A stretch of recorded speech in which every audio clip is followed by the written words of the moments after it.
well, as was mentioned, this presentation is really part history, part curiosity, part experience.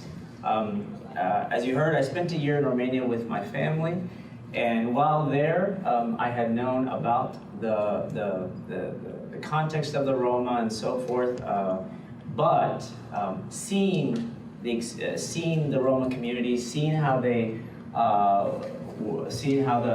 non-Roma communities interacted with the Roma communities and so forth, I decided to try to do more investigation and see what I could learn during my time there. So a lot of this is reflection, but as well as me learning the history and the context of what I was seeing on the ground. So this will hopefully be a journey that will be fruitful for you as well.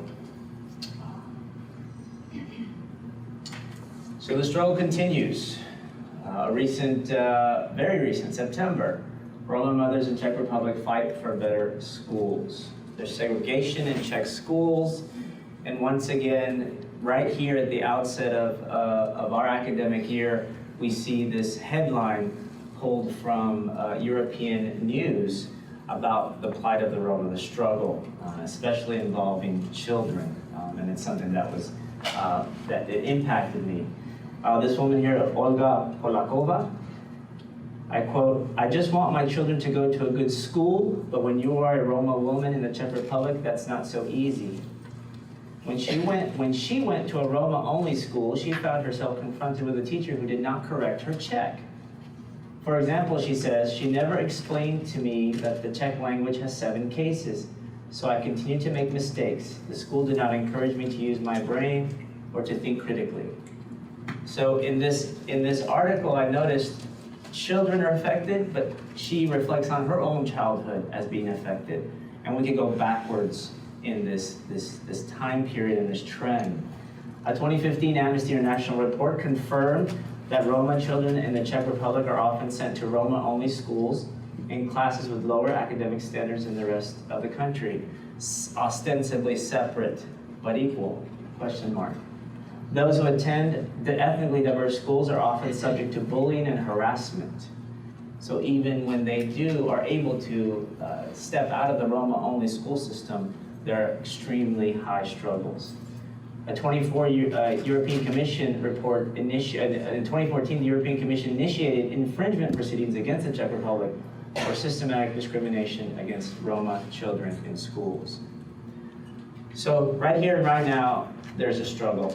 And I'd like to kind of share that struggle with you as I experienced it through these processes. I took some pictures, but again, for me, it was impossible to get the breadth of what was happening throughout Europe. So I will show you as many pictures as I can about what we're talking about. These are here, of course, beautiful Roma children, excited to learn. And we hope that there'll be more and more opportunities for that. The Roma, as you heard, will know a little bit about their history, but they have some demographic realities. What's it like to be Roma today in Europe? I'd like to give you a sense of that. And just to say at the outset, we use the word Roma and Romani, but you might know them more stereotypically as Gypsies. So this is, the problem with using that word, of course, is what do? We fill that word in with images that are not healthy or conducive to helping these children better their lives. So what are some of the demographic and social realities? As you heard, 10 to 12 million Romani people in Europe, with many more millions located outside of Europe, in the Americas, in Australia, and so forth. Top 5 countries with Roma population. We have Turkey at the top, but then you have Romania, Bulgaria, Spain, and Russia. And it's especially in Romania and Bulgaria where you see that almost 10% of the population is Roma. So these are going to be some places where the Roma populations are important minorities in a sense. But all of Europe is struggling with the Roma issue, as it's called. On average, 1 in 4 Roma respondents were victims of personal crime in the last 12 months.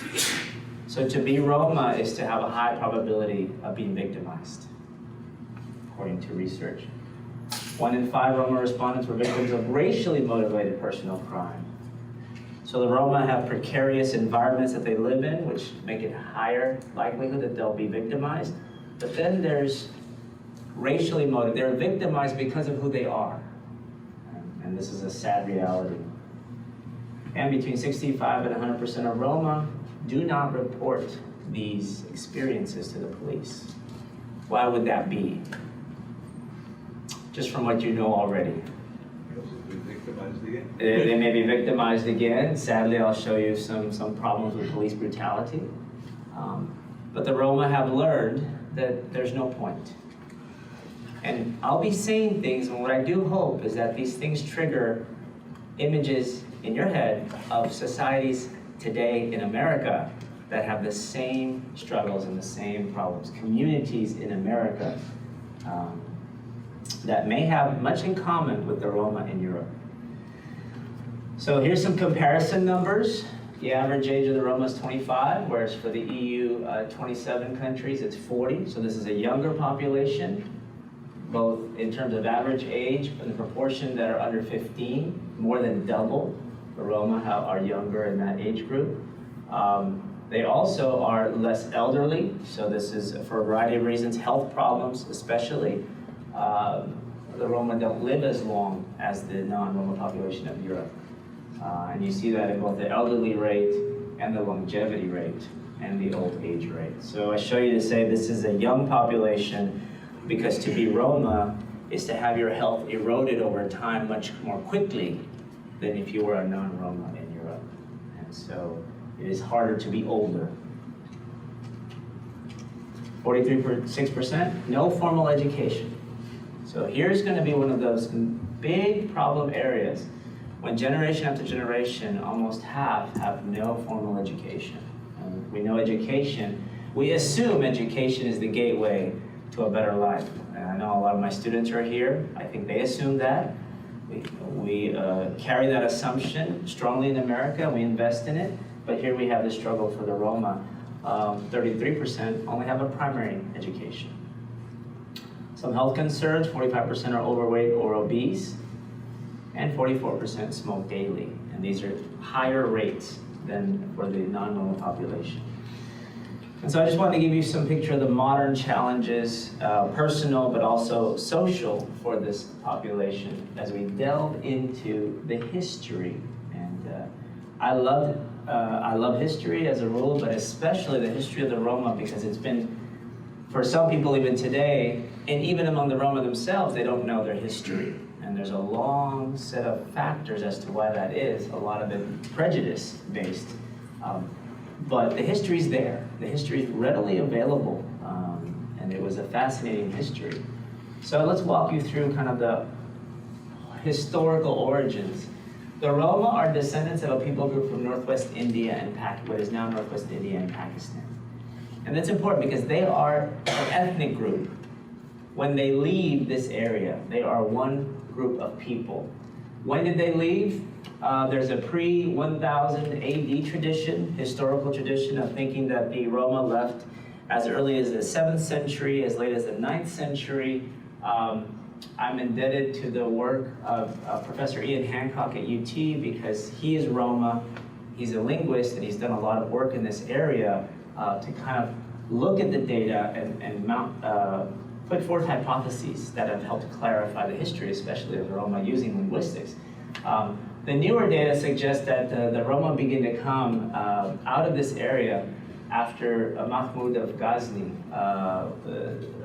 what becomes Persian Empire, Ghaznavid Empire, attacks and takes over northwest India. And from that point in time, they start to both conscript and enslave populations in northwest India that will become the Roma people. We have linguistic evidence and genetic studies. The Roma language, although it has diverse dialects, but as a foundational language, it's an Indo-Aryan language, and it shares words with Indian dialects, current and extinct dialects like Rajputic, Urdu, Persian, Greek, etc. This gives you, linguistics are this history lesson as to when a people were in a certain place, what words they picked up from that language, moved to another place, what words did they pick up from that language, and so forth. So actually, to be a linguist is to be able to reconstruct history in a very interesting way. And finally, there have been modern genetic studies that show that the Roma are most definitely South Asian in origin due to their genes and genetic gene structure. And so we have even at the genetic level evidence for this South Asian origin. That's extremely important. So what happens in Northwest India? Primarily, due to the Muslim conquest of Indian kingdoms in the 10th, 11th century, we think that there was a group from these areas called later called the Raj people, who were enslaved, but they also were conscripted and became military units, or gulams, slave soldiers for the Ghaznavid Empire as it stretched across Iran, Afghanistan, Pakistan. And some of this is due to the fact that the Romanian dialect is strong with military words, and it has carried this important history lesson in its language. Its language is its code, and then some say the code has been broken, and there we have this link to a military experience. This was a groundbreaking hypothesis because most people have thought that the Roma were agricultural and then this stereotypical carnival traveling people, but their language today still has too many military words to not have been involved in some sort of military occupation, as opposed to other groups. And so that's important. Kind of a side note, a side story, nobody knew where the Roma was, and it was in the 1700s that a Dutch theology student happened to be somewhere studying, happened to have had Roma laborers at his farm where he grew up, and then heard some Indian students speaking and said, wait a minute, that's Roma language. And that was the first kind of, somebody put two and two together. He did some work, he sent it off to some other academics who said, yeah, what the Roma were speaking in the late 1780s sounded a lot like Hindi, very much like Hindi, or even more like Urdu, a language in Pakistan today. So a wonderful puzzle that's being pieced together. After this conquest by the Ghaznavids and the Ghaznavid Empire falls to the Seljuks, the Roma flee to Turkey, Anatolia, and are incorporated there by the Seljuk Turks empires, and also continue to have military roles.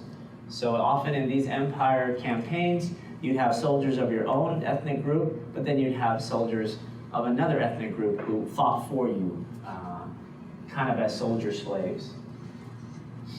Most evidence indicates that they spent at least 2 centuries in Turkey, and we know that from linguistic evidence. And then finally, a slow movement into Europe from the 14th century onwards. And by 1500, we have written evidence of the Roma in every European country. You know? So a movement in stages, and that's the key because, as Professor Hancock and others argues, the Roma are European people. They arrive from India, but they become who they are as they move into Europe and begin their European life. I like maps, so here's a map.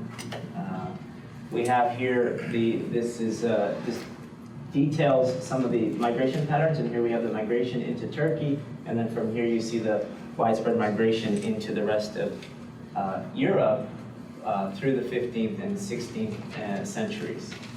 There's another group of what we think are also Roma that come into Spain through Africa, but they are a different group that is not lumped in with the Roma who come in through Turkey and the Balkans.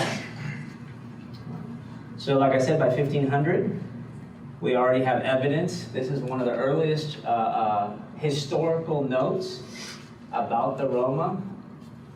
This is a note about the first arrival of the Romanis outside Bern, Switzerland in the 15th century, described by the chronicler as getufte Heiden, baptized heathens. and drawn with dark skin and wearing Saracen-style clothing and weapons. And so that would be, especially this group right here. So very interesting that already there's this note of this group, these people that look different. As I said, these are Indian people that have swept across Europe. And that's important for us to remember. Now, as far as where we are today, we really need to also focus on kind of what I'm calling modern European history since the 14th century. What did the Roma experience? Slavery, persecution, ethnic cleansing, forced labor, restriction. This is what it meant to be Roma, to experience nothing, mostly negative outcomes, especially depending on what country they were in. One of the worst places to be in terms of this formal discrimination was in what is now Romania. And that's because the Roma became slaves of the feudal lords in Romania until 1856. 1783 in Transylvania, the slavery of the Roma was finally abolished. In 1856 in Wallachia and Moldavia. And these three kingdoms form what is now Romania. So Romania is the place where up until recent, you have a slave class, a legal, formal slave class of the Roma people. Also, what's important is that migration to Americas during colonial times through the 20th century. So we have a long-standing Roma community in the United States. We also have long-standing Roma communities in South America that came during different waves of migration. And I know maybe you've seen media representations of American Gypsy, so to speak. But here our focus today will be on the European experience. Now, one thing I learned while there that I'm not sure I would have learned anywhere else or even would have been exposed to, and that is the genocide, or what's called among the Roma the Porajmos, during World War II Holocaust. And rightly so, we focus on the Holocaust of the Jews. But because of who the Roma are, and that is uncounted, unwanted, not even worthy enough to be written down when they were killed. But they were killed, and they were killed viciously by the Nazis. It's impossible to know the numbers, but the best estimates put the genocide between 500,000 and 1.5 million murdered. What some modern scholars think is that the proportion was higher of Roma population that was murdered by the Nazis than the Jews. Now, of course, the numbers were higher for the Jews. But to be Roma in Europe during this time was to have a much higher likelihood of not making it through this conflict. And so this is an extremely important figure to remember, that the Roma population that exists today is the small descendants from those who made it through, who either escaped out of Europe during this time or out of the Axis areas. And what's also is no longer under doubt is that this was formal Nazi policy, was to exterminate. They were a formal part of the final solution. There was orders and directives that named them by name. And that's important because we do not want to forget all the victims of this atrocity. And yet the Roma are the ones that are the first to be forgotten. There was no group after this that was raising the awareness of what tragedies had happened. And so that's something that impacted me, especially as you'll see going to the concentration camps where many of these Roma were. I visited them, and it was very impactful. What are we talking about? We're talking about people like this. This is 1930s picture of a Roma family in Central Europe. And so these were the victims. As I read different things and started to ask questions, I found different characters. Here we have Johann Trollmann, 1933 German boxing champion. Roma, who was killed in the concentration camp. A very good boxer. Story goes, in 1933, the match, he was fighting a German, non-Roma German, He punishes this fellow. The fight is over. The referees give the fight to the non-Roma. But the crowd would not allow that outcome. And so the crowd made the referees change their outcome because he so dominated. He was such a great fighter. And the story of his death is equally poignant because he goes into these concentration camps and he tries to hide who he is because he was quite popular in Germany. But one of the guards recognized him as the former champ and made him start fighting. And he ended up defeating another prisoner who was so angry at that defeat that that prisoner killed him. And so, you know, just again, another sad tale of this episode in Romanian history, in Romani history. So here's some pictures of this episode. This statement here, Arbeit macht frei, is work sets you free. It's on the gates of many of the concentration camps. And here's a picture. Prussian police escort gypsies who are being deported to Auschwitz-Birkenau in Germany, 1943 to 1944. Here we have in Dachau, actual Romani prisoners. And here we have work detail of Romani people in the Dachau concentration camp. And I found this interesting. I found this sign, History of Dachau, people held captive. Who's missing? Yeah. I just showed you pictures of them. We all know they were there. Yeah, this is an official kind of little pamphlet that I found, and they're not mentioned. So think of it. This is what it means to be. It's to be invisible, even in this atrocity, which should never be invisible. We have this challenge in Europe. So deeply held prejudices that need to be confronted. As we walk through kind of modern history, another episode or something as a sociologist that I'm very interested in is, of course, the representation, images, and perceptions of the Roma. I read a book that mentioned Scooby-Doo. Anybody here watch Scooby-Doo growing up? Okay. There were gypsies in Scooby-Doo cartoons. I remember them now with their nefariousness and their evil plots. And it just hit me. That's what I was raised on, of course. And we've all been subjected to these images, these negative perceptions. One that I want to highlight today is the Roma stereotype of sexuality, especially among women, which is the predominant stereotype, negative stereotype. And here, I'll let you read this long quote because I think it's worth reading.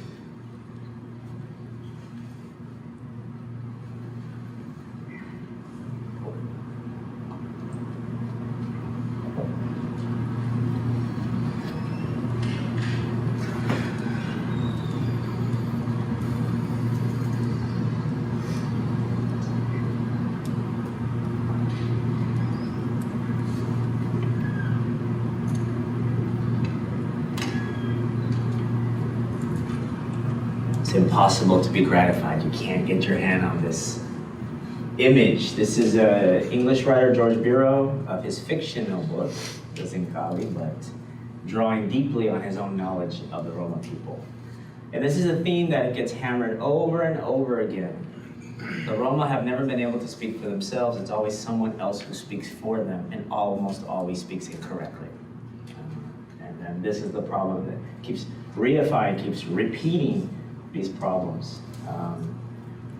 There's been a Gypsy Lore Society since 1988 in Great Britain, and the scholars would write and speak about membership in terms of sexual encounters with a Romani woman. So that got you into the club, so to speak, was to have vetted, as they said, a woman, a Romani woman. There was also a fear of Romani men, described in terms of sexual threats.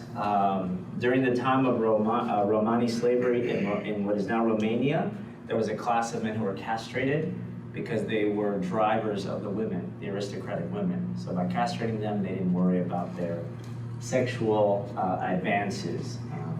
In the Moldavian Civil Code, if a gypsy, this is a quote, if a gypsy slave should rape a white woman burnt alive, he shall be burnt alive.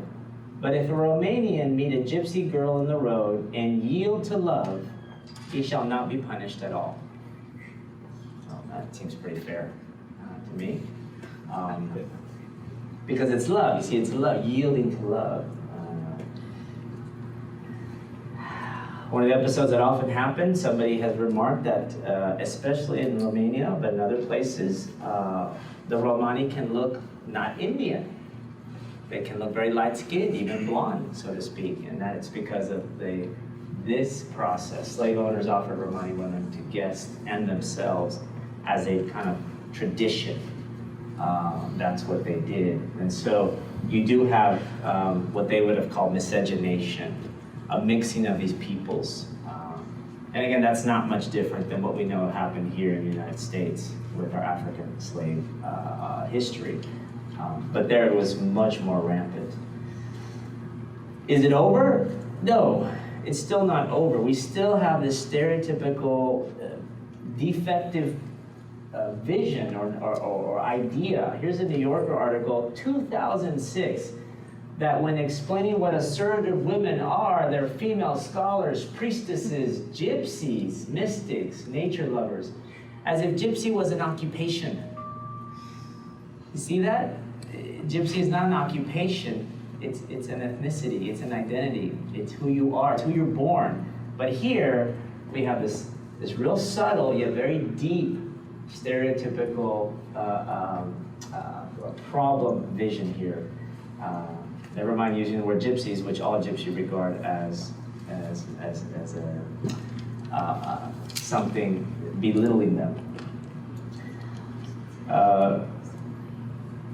We still carry with us, even in America today, some of these harsh stereotypes, of course. Halloween costumes, what could be better than a gypsy woman? This sassy costume has vest with front eyelids, 4-layer handkerchief, hem, blouse, and hip scarves. Gypsy woman, quote, unquote. So if you're interested, there's no accessories. It is number 9010. So we're headlong into October here in a minute. So there you go. We will not leave out art, of course, and the representation of a gypsy woman as both sexually alluring and yet dangerous. Okay, so, but sadly, we just don't see that, or I should say, we see that in Hollywood as well. If you've ever seen Sherlock Holmes movies, the ones with Robert Downey Jr., this is one of the main characters. She's a gypsy woman. She's holding their tarot cards and knives. So you have been warned, should you tangle with a Hollywood image. I happen to be in Romania, that has a large population of Romani, and I actually saw them. And they didn't look anything like that at all. I thought I would just show you what they look like. This is what they look like. The interactions I had with them was with this dress and these people and wonderful, warm relationships. My kids remarked on how pretty they always looked because they were vibrant colors, and it did remind me a lot of Mexican traditional dress. The men have where I was in Transylvania, and I can't speak much more to that. But the men, if you were gonna point and say that's a Romani man, this is what he would look like.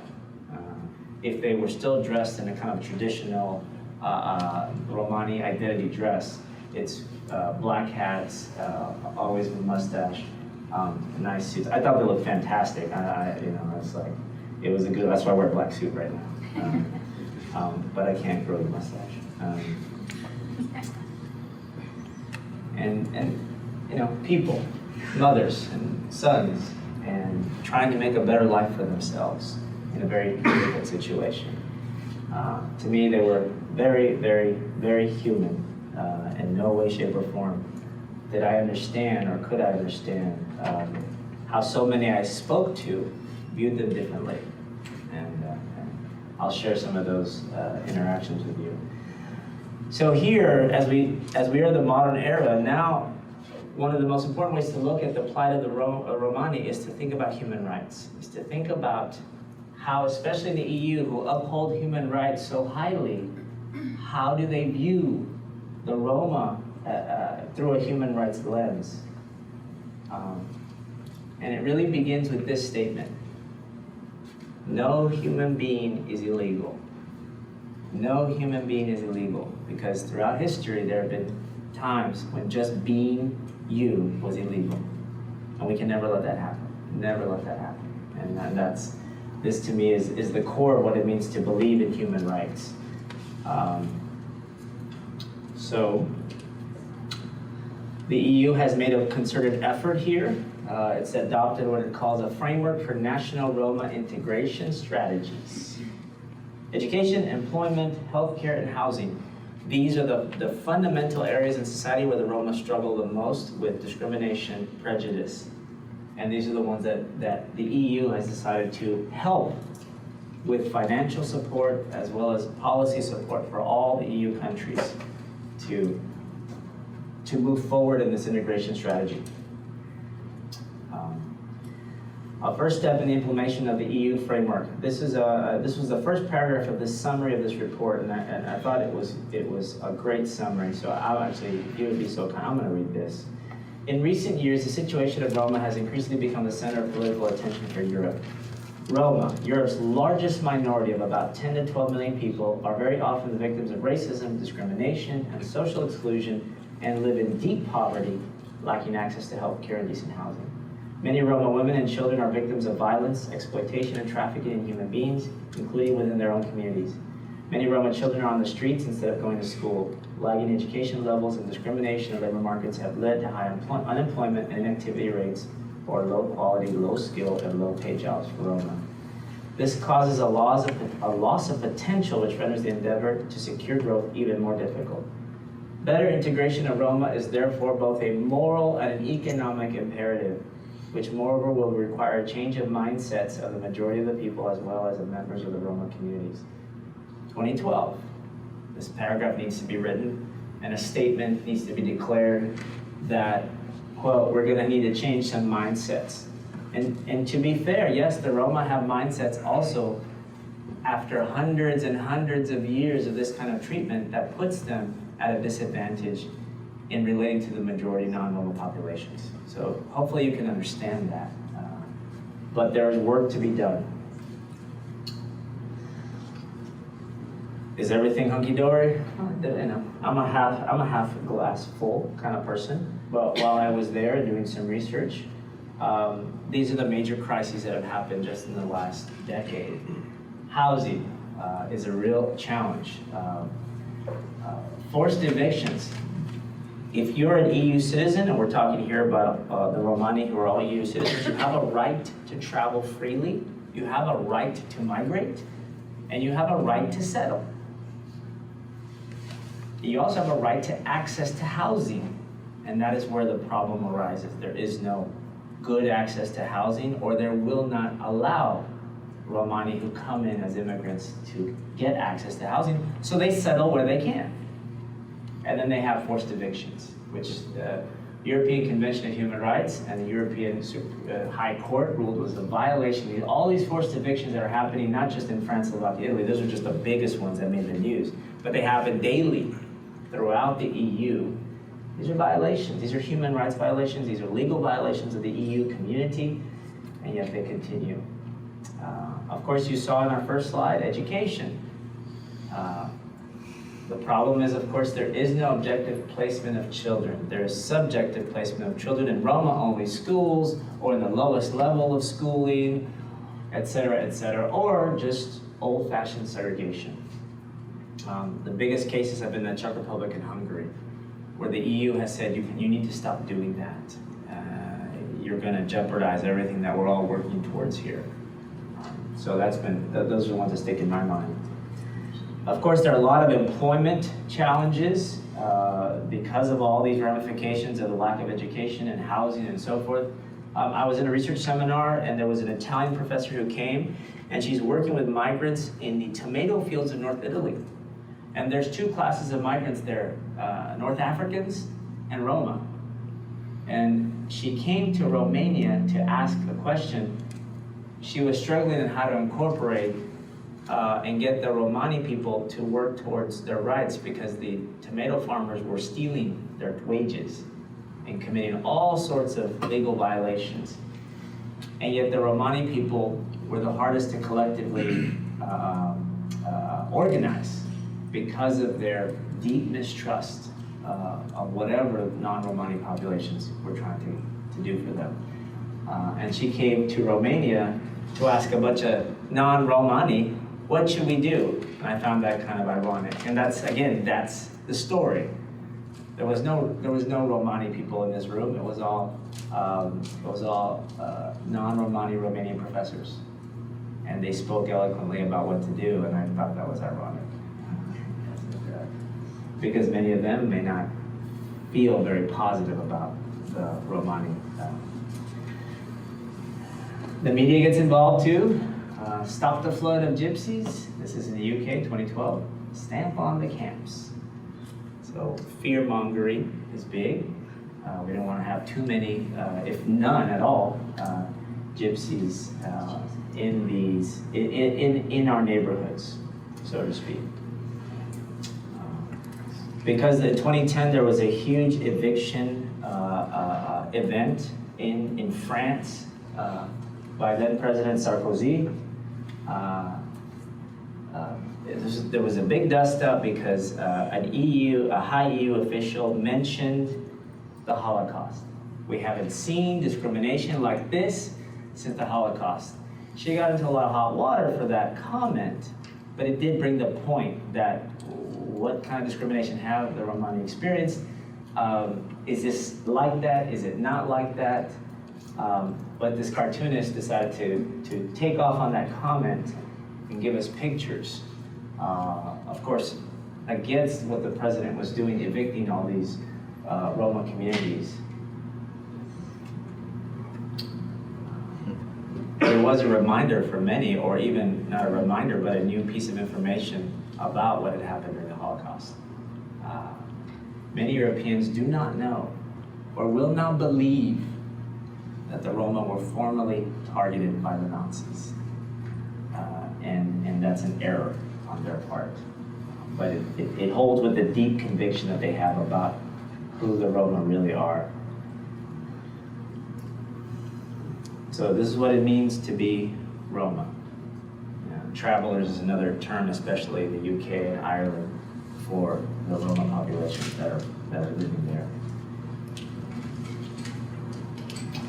Increased anti-Roma political activity, personal violence. So as we see an increase in our own society of a far right or an alt-right movement, or at least one that is now more vocal and more confident of its ability to speak freely, we have the exact same phenomenon happening in Europe. You're probably aware of that in terms of this is a kind of a global phenomenon.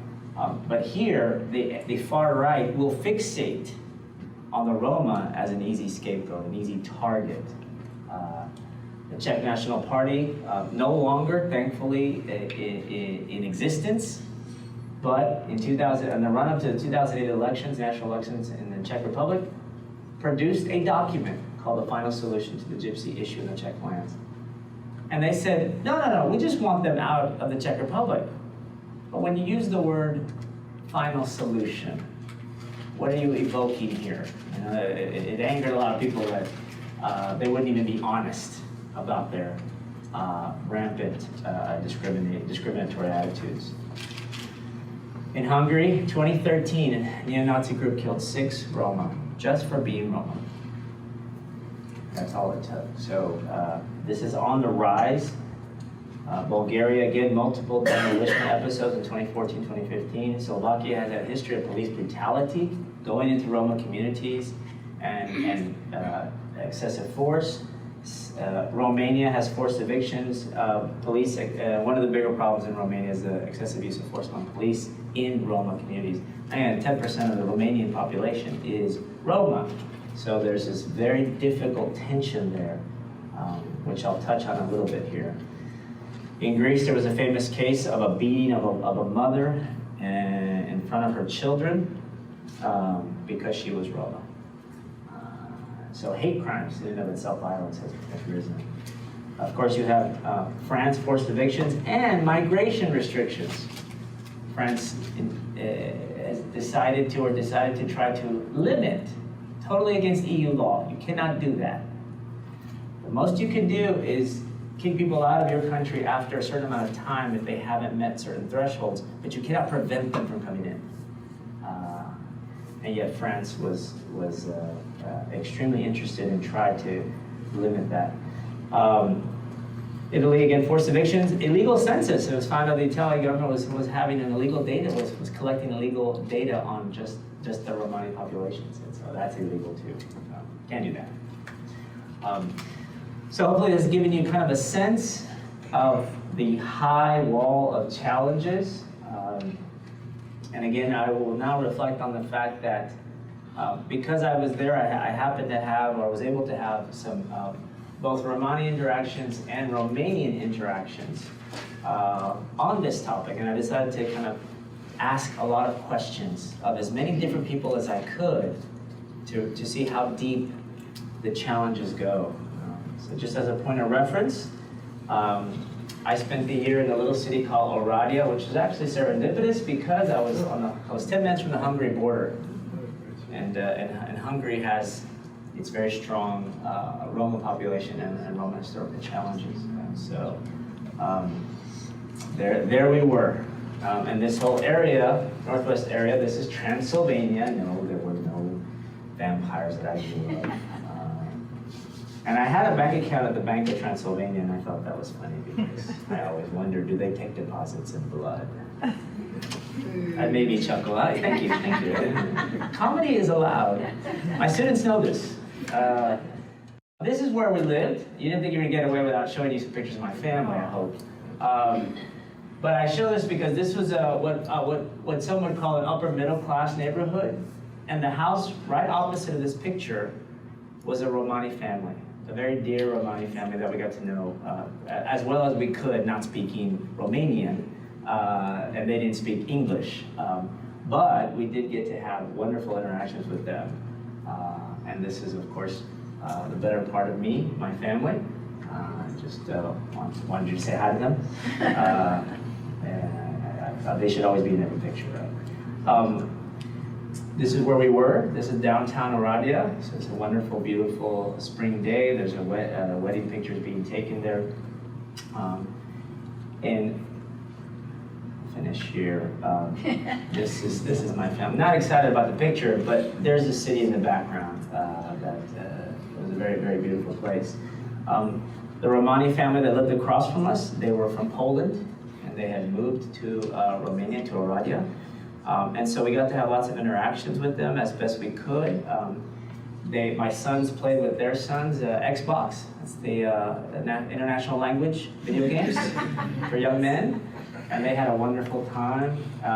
And I did get to, as soon as my wife got to ask questions about why do you wear this versus that, and there's dress rules for whether you're a young single woman versus a married woman, and so on and so on. So a lot of meaning goes into what they wear as part of their community interactions. And so that was wonderful. We also got to see, obviously on the streets of Oradea, you did see the small children asking for money, begging. But after a year there, it was the same children. It was the same child on the same corner the whole year, which I finally, and I try to talk to them, and then once they realize you're not going to participate in the interaction, they kind of lose interest. But not without some real hard bargaining on their part. But it was a very limited number. This was a city of about 200,000. And I got to know, as I looked and looked and looked, I got to know the handful of children that were in this sort of occupation, so to speak. Most, if 90% of all the Romani I saw looked like me. Professionals or seemingly out in the mall. That's where I saw, the malls are where everyone hangs out, and as they should, in capitalism. And so there we got to have a lot of good interaction, meeting people and so forth in the community. Driving through Romania, you get to see some interesting places. And I want to point out one place I thought was fascinating. It's called Wedin, Romania. And it's a tiny little town, but it has something magical about it. These are the Romani Homes. And they're only in this tiny little town in northwest in Transylvania.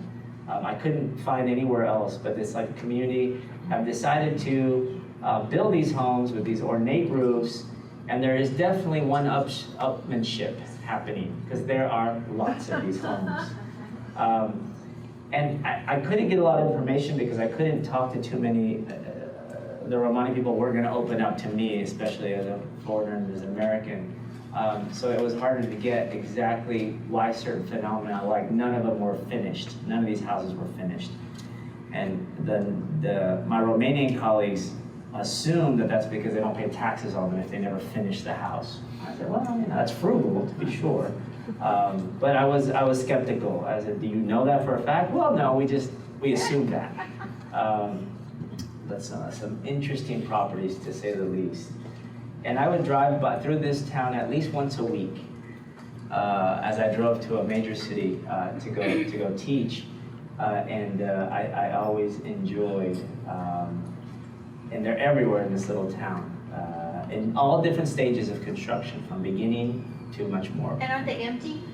They seem empty. Okay. Yes, they do. I looked for as much. There was a couple of newspaper articles that journalists have gone, and the intimation is this. This is money from the UK, France, and Italy through a network of Romani families that gets all funneled back to Romania to build these homes. Somebody who I sort of trust said these are almost like little museums to the family history. So there's one room that's habitable, and the rest, they put artifacts of their family history, their clan, so to speak. I think there's strong evidence that they do have kind of a clan system, a hierarchical family system. They are very well connected in terms of family relationships. But yes, they all seemed empty. I didn't want to just be a vagrant and hang out in front of the house. But I did walk the street one time, just marveling at them. Because again, they just kind of come out of nowhere. And it's kind of just a little magical piece there. Now I also have many more Romanian interactions. And these were very eye-opening because I'm talking about professors and other professionals, as well as just kind of people I meet on the street. And I would ask them if they spoke English. And in Romania, since the revolution 1989, everybody under 30 speaks pretty good English. They've been learning English since about 5th grade. So if there were younger persons, if I'm on the train especially, I'd strike up conversations. And in Romania, on the train, you're supposed to talk to somebody. And I found that out, that you don't sit with seats, you sit next to where everyone is, which I thought, as an American, of course, I'm like, don't sit next to me, please. But after a while, you realize this is what it means to be here, and so I took full advantage of it. And we got invited to people's homes in different cities. It was fantastic. And yet, you know, I did have some interesting, first, there was a lot of support. There was.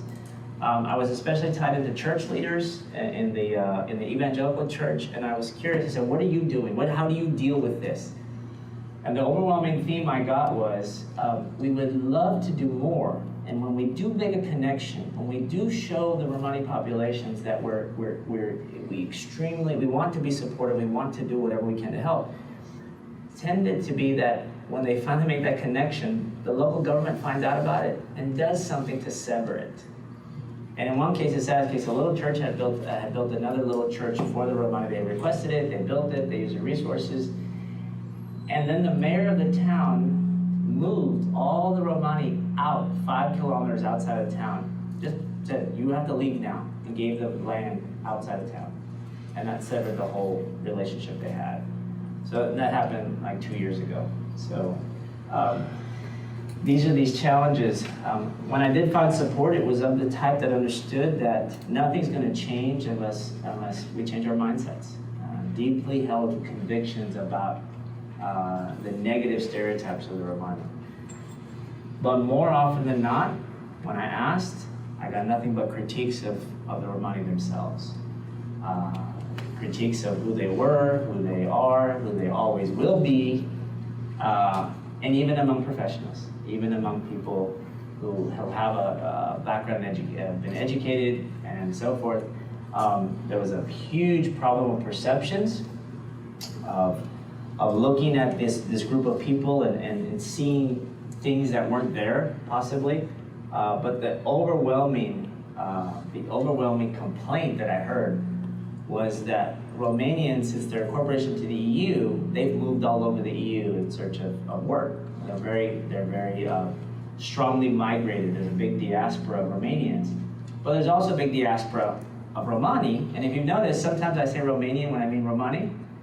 They're very close names. So, but to people outside of Romania who don't know the difference or who assume that there is no difference, this is a huge problem for the Romanian population, the non-Roma population, because they have it in their heads that that everybody in Europe doesn't distinguish between them. And I found this. This is from a Romanian writing this. Know the difference. Sharing the same country doesn't mean being the same people. Slightly problematic drawings there. And this was a prevailing critique, a prevailing attitude that what's really wrong with the Gypsy is that we get lumped in with them. So obviously you already have a very negative view of them and a very weak understanding of people. And I told you guys I get the Matrix in. I know my class knows that. I'm a big fan of this movie, so. So, therein lies the current struggles. Now, are Romanians, are Romani acting and so forth, taking action? Yes, there is a strong movement both in this continent and in Europe to raise the awareness of these issues. Here is the Roma flag that was adopted in 1971, First World Romani Congress. So this is the flag that's supposed to represent all the Romani in the world. It wasn't adopted by every single Romani group, but here it is, and it's become kind of a hallmark. The dark blue represents the heavens, the green below represents the earth, and the red 16-spoke chakra in the center represents movement and the burst of fire from which all creation emerged at the beginning of time. It's also an homage to their Indian heritage. So this is the flag. And while I was there, I saw much action on the part of people, both Roma and non-Roma, to incorporate, to collectively act, to raise awareness. But there are still many struggles. Remember, the Roma have been all treated one way, and they've all lived in different parts of Europe, and major dialectical differences, different languages, same source, but regional diversity, multiple dialects. What I say, academic speakers, academics who have cut up the Roma into different groups and then erroneously fill in the details for all of us. It's this constant problem and struggle. And so, of course, what happens is they struggle to even collectively work amongst themselves. And Professor Hancock had a great example. He says, look at this example. There are 70,000 Bosnian refugees in St. Louis, Missouri. They start coming after the Bosnian War in 1990s. Many of those are Roma. And Professor Hancock relates that there are 3 different Romani groups among these refugees. And they struggled to work together. They were so adamant about their unique Roma identity that they wouldn't work with each other, even as the non-Roma Bosnians were discriminated against all 3 of them. So here they are, they're a minority within a minority. So in these communities in St. Louis, they were being discriminated against by Bosnians, non-Roma Bosnians, and of course, all of them are minorities, immigrants in the cultural milieu of our country. So I thought that was a great picture of how still difficult it is, given the history and so forth. It reminds me of one of my favorite quotes from W.E.B. Dubois from the Philadelphia Negro, 1899. One of the first hallmark statistical studies of the African American population. And here he writes, of all the problems that it is to be black, the way we are treated in society, he goes, any one of these things, any one of these problems, housing and healthcare and discrimination, any violence, any one of those things happening now and then would not be remarkable or call for special comment. But when one group of people suffer all these little differences of treatment and discrimination and insult continually, the result is either discouragement or bitterness or oversensitiveness or recklessness, and the people feeling thus cannot do their best.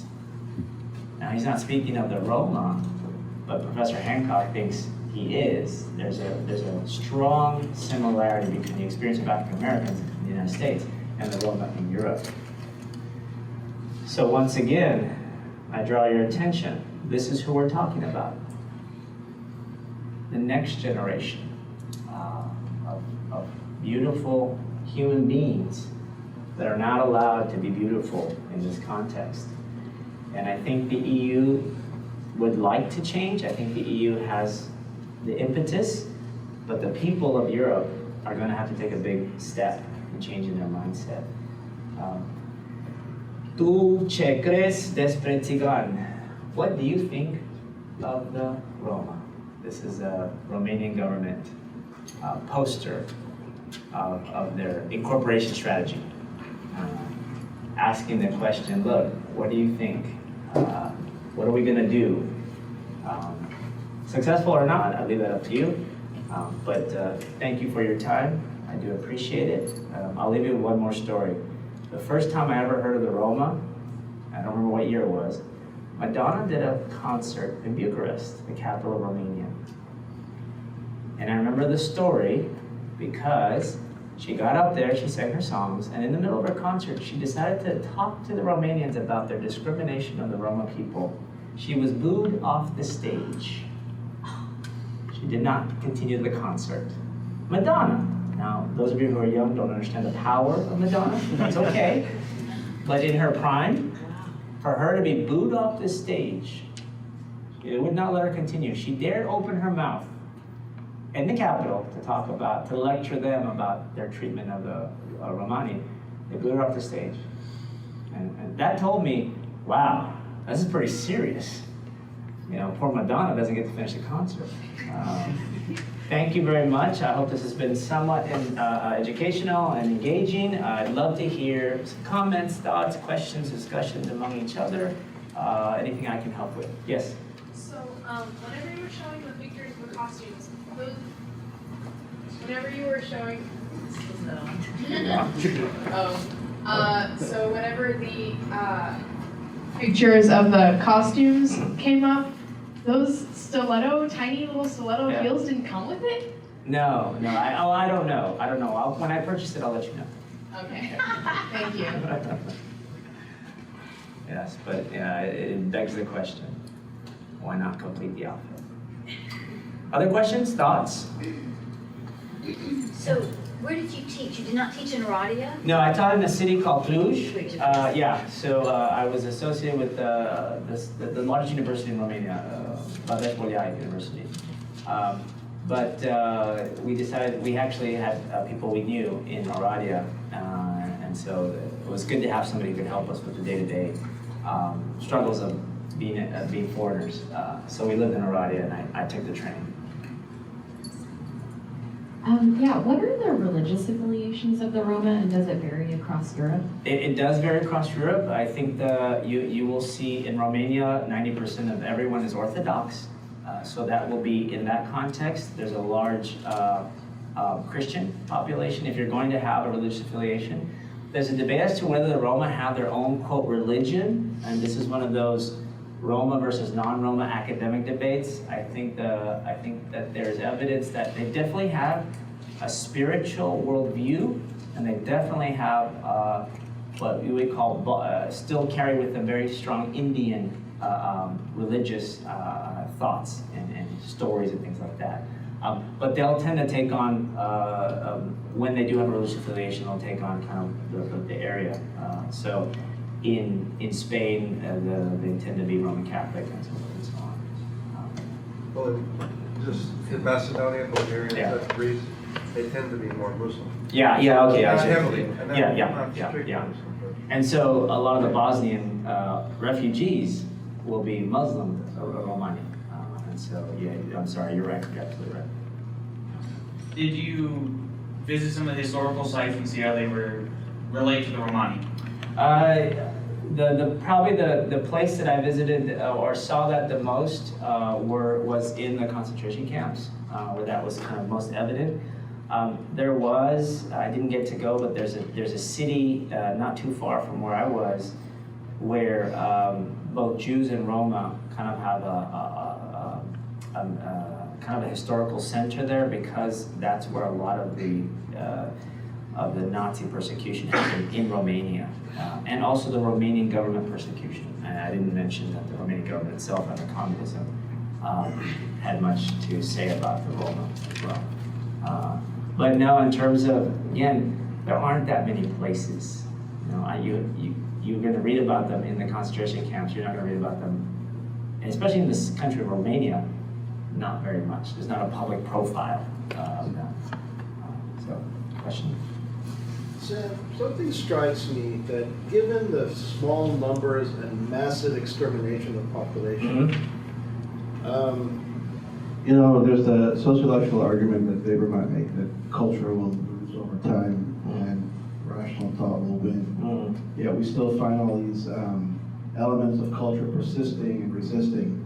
And so it strikes me that despite all this persecution, these guys are still hanging on and in some ways thriving. And I don't mean thriving in sort of a relative term, but certainly thriving in the face of massive discrimination. So I just wanted to know what you guys some thoughts about why that is. Sure. Well, if I understand you correctly, I think one would argue, and I think this isn't too different than what you'd find in the United States, the line between Roma and non-Roma is so bright and so wide that there's no choice than to kind of stay vibrant, because that's all you have. Other groups, you can make the case that Hispanics here successfully in Texas can easily acculturate.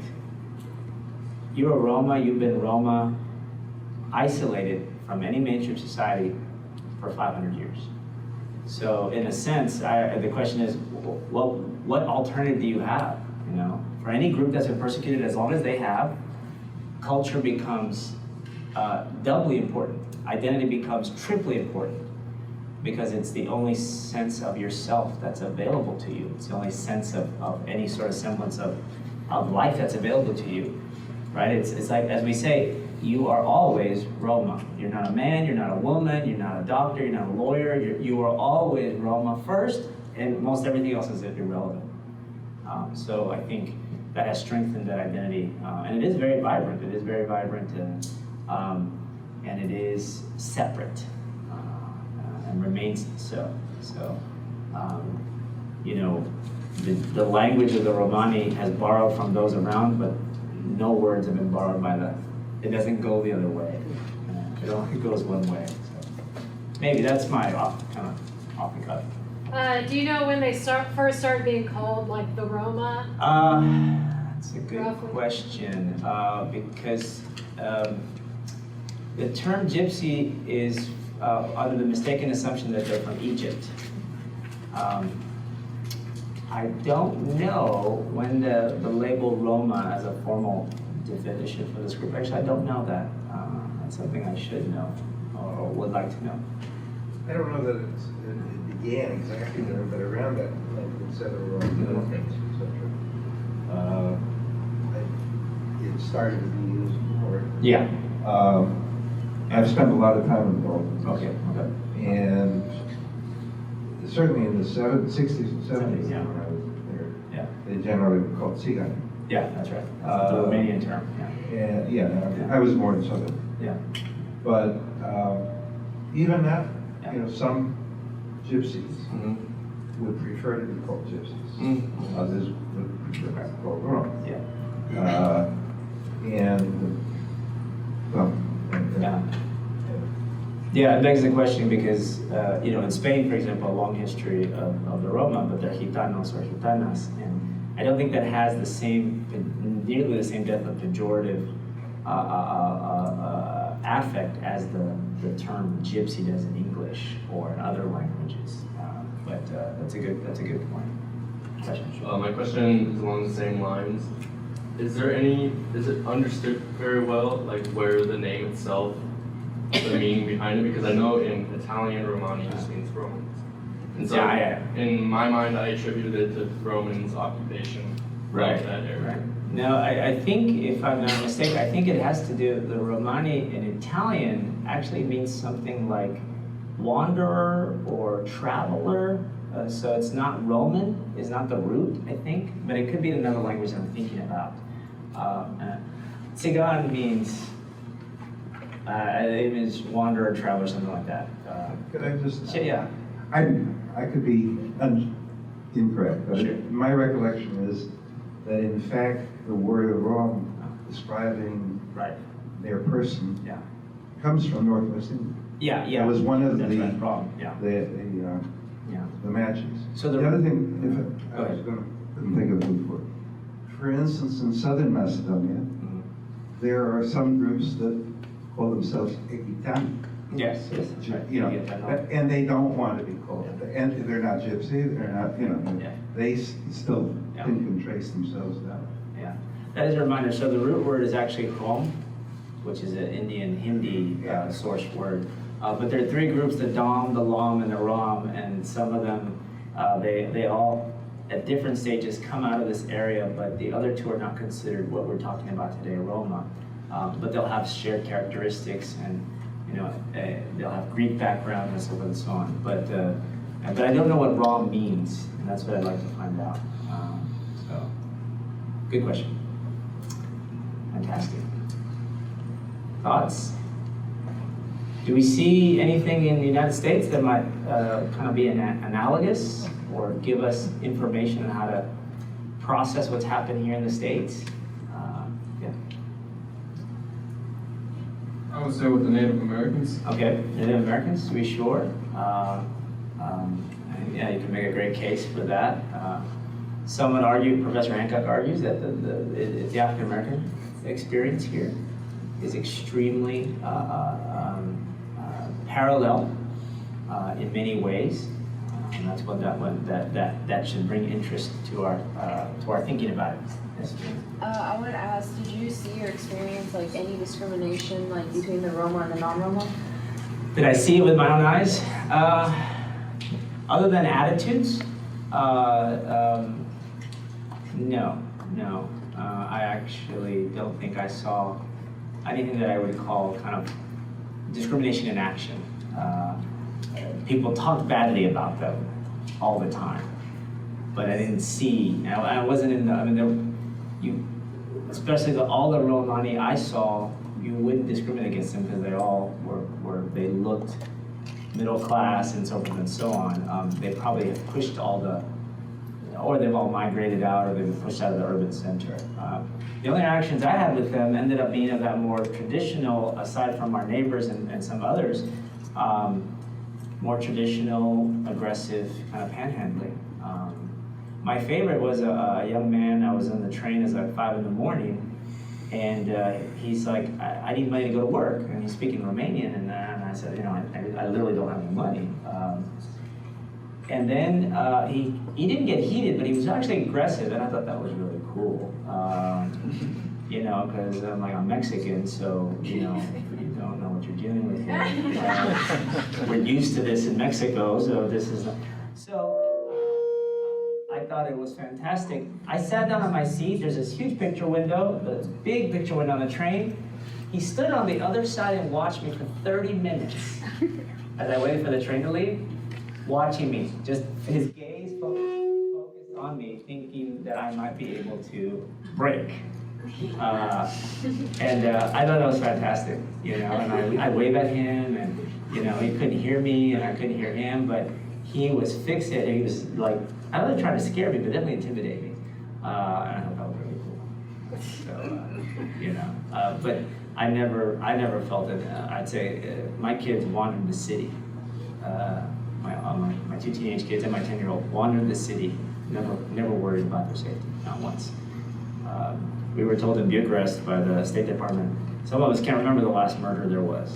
You know, so in that sense, no matter what's happening there, unlike here in the United States where we think crime is at its highest and it's at its lowest, and it's been in 30, 40 years, there it was a very safe place, and you couldn't ever say. It'd be strange if everybody said, look, they're causing all this crime. It was like, there's no crime, you know, so no, it was more about, like I said, perception. They hated them because they go, and apparently a lot of Europeans don't want to distinguish or can't, or too lazy to say, oh, you're all Romani if you're from Romania. At least that was a perception. I always wondered if a lot of them just assumed that and then never actually left. Because I taught classes there, 90% of my students had never even been to the capital. So I wonder whether they were just, again, I would ask all my students about the Roma, and I think they carried on, many of them carried on a set of prejudices that they learned, but never really dealt with or tried to fight. Good. Now the biggest struggle was the shopping carts had 4 wheels that were independent. I don't know how you can steer that thing. That caused me consternation to no end. And I think they did it just to make fun of us. I really do. But it was ridiculous. So, that was the heartache of it. We had a fantastic time. And hopefully I will be giving a talk on really my Fulbright experience and kind of what me and my family, we went through some incredible experiences together there. It was a very rich time. How long were you over there? We were there for 11 months. 11 months. Do you know how much things changed in the relationships with Romani before 1989 and after? Just thinking about why things. So December 25th, 1989 is the Romanian Revolution. You know, and 24 hours later, Ceausescu and his wife are dead. I don't know. I really don't know. I never got a sense from anybody there that there was some big break either way. The big change that everyone talked about was when the Romania joined the EU and the immigration freedom kicked in. But the Romani were immigrating anywhere they wanted to, at least more so than the non-Romani population. But nothing in 1989 that I remember, and I learned a lot. I talked to a lot of people, and we went to museums that were just focused on the revolution. And you know, I think Ceausescu kept everybody under control. Well, and I guess that's why I wondered, you know, the parallels with Native Americans here is interesting because it's such a small and frequently ignored group altogether. Right. And so then just minorities more generally in this country and possible parallels and why and how it happens that shift from, you know, the more closed in or more government controlled to more open is part of what we're seeing now, that people feel comfortable saying all this crap that's always been there, whether there was something else. Yeah, it wouldn't surprise me that it'd be conjecture to say, yeah, with freedom comes some freedoms that are, you know, not ones that we prefer. But because Ceausescu was the worst dictator in all the communist countries by most measures, it's possible that what I'm hearing you wouldn't have heard in public because of just the fear of speaking that people had under Ceausescu. But I have a feeling that Romani people have always been scapegoats, and so I'm not sure much has changed in that sense. But it's something I probably should ask about. Good, thank you.